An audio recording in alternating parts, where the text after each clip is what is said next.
नमस्कार दोस्तों, मेरा नाम है पंकज। मैं यूपी से हूँ और आज मैं बात करूँगा मेरे साथ बीती हुई सच्ची घटना के बारे में। दरअसल ये बात उस समय की है जब मैं 12वीं में पढ़ता था और अपनी गर्मी की छुट्टियाँ बिताने में अपने बेस्ट फ्रेंड अनिल के घर गया हुआ था, जो कि मेरे गांव से लगभग 45 किलोमीटर दूर था।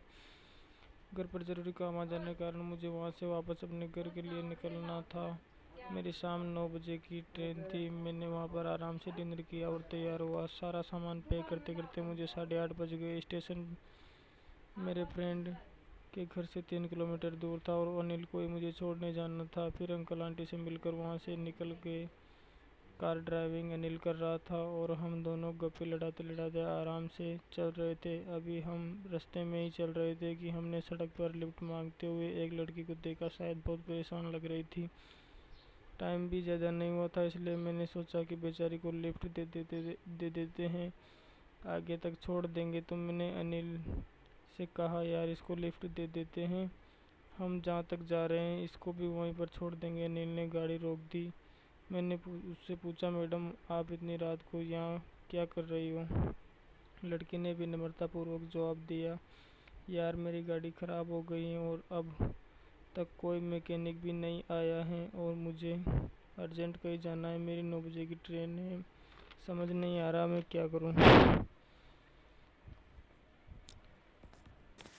फिर मैंने कहा कि अगर आपको स्टेशन ही जाना है तो हम ड्रॉप कर सकते हैं, एक्चुअली हमें भी स्टेशन ही जाना है। लड़की ने गर्दन से हाँ में इशारा किया और गाड़ी में बैठ गई और हम वहाँ से रवाना हो गए। अनिल ने म्यूजिक ऑन कर दिया और हम म्यूजिक सुनते सुनते स्टेशन पहुँच गए। लड़की बोली, थैंक्स मुझे लिफ्ट देने के लिए। मैंने हंसते हुए कहा कि थैंक्स तो गाड़ी ड्राइव करने वाले अनिल को बोले। हम थोड़ा हंसी और निकल गई। फिर मैंने अनिल से कहा कि भाई अब मैं चलता हूँ, मेरी ट्रेन आने में अब 5 मिनट बाकी हैं। अनिल ने कहा ठीक है भाई, संभल कर जाना। मैं ओके बोलकर वहाँ से निकल गया। मैं स्टेशन में ही वेटिंग हॉल में बैठकर ट्रेन का इंतज़ार कर रहा था कि अचानक एक लड़की मेरे पास वाली सीट पर आके बैठी। तब मैंने जब उसकी तरफ देखा तो वह लड़की थी जो हमारे साथ आई थी। मैंने उससे बात करना चाहा लेकिन वही बोल गई, मुझे आगरा जाना है। मैंने उससे पूछा कि आपका नाम क्या है और आप क्या करती है? लड़की ने कहा कि मेरा नाम सरिता है और मैं एमए कर रही हूँ। मैंने कहा, आज आगरा कैसे?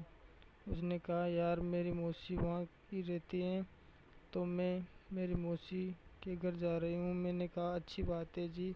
इस प्रकार हम बातें करने लगे। बातें करते करते ट्रेन आ गई और हम ट्रेन में बैठ गए और ट्रेन में बातें करने लगे। उसकी बातें मासूम लग रही थी तो मैंने उससे पूछा कि कोई बीएफ हैं? लड़की ने कुछ देर के लिए चुप रही और हताश होकर बोली, था कोई मेरे बीएफ, लेकिन ऐसा बोलकर अपने स्टॉल से आंसू पोंछने लगी। मैंने उसे सहानुभूति देते हुए विनम्रतापूर्वक पूछा कि मैडम ऐसा क्या हो गया आपके साथ जिसमें आप बीएफ का नाम लेते ही आपकी आंखों में आंसू हैं? मेरे साथ मेरे बीएफ ने बहुत गलत किया है, ऐसा लड़की ने बोला। मैंने पूछा, क्या हुआ आपके साथ, मुझे बता सकती हो? लड़की ने भावनात्मक होकर मुझसे कहा कि मैं जब 12वीं में पढ़ती थी तब मुझे किसी से प्यार हो गया। लड़के का नाम हरीश था और वो मेरे घर से लगभग 5 किलोमीटर दूर रहता था। हम दोनों एक दूसरे से बहुत प्यार करते थे और अपनी लाइफ अच्छे से जी रहे थे। और फिर एक दिन मेरे क्लासमेट सुमित ने मुझे प्रपोज किया। मैंने उससे बोला कि मैं हरीश से प्यार करती हूँ और उसे मैंने रिजेक्ट कर दिया। रिजेक्ट करने की बेइज्जती उससे सहन नहीं हुई और जब मैं अपनी दोस्त तमन्ना की शादी अटेंड करके घर लौट रही थी तब पंकज ने मेरी गाड़ी को रोका और पंकज ने शराब के नशे में मेरे साथ बदतमीज़ी करने की कोशिश की और ये सब देखकर मैंने पंकज को थप्पड़ मार दी। एक्चुअली पंकज भी सुमित का ही दोस्त था। शराब के नशे में धुत होने के कारण पंकज को कोई होश नहीं था और उसने अपनी कार से रिवॉल्वर निकाली और मेरा मर्डर कर दिया।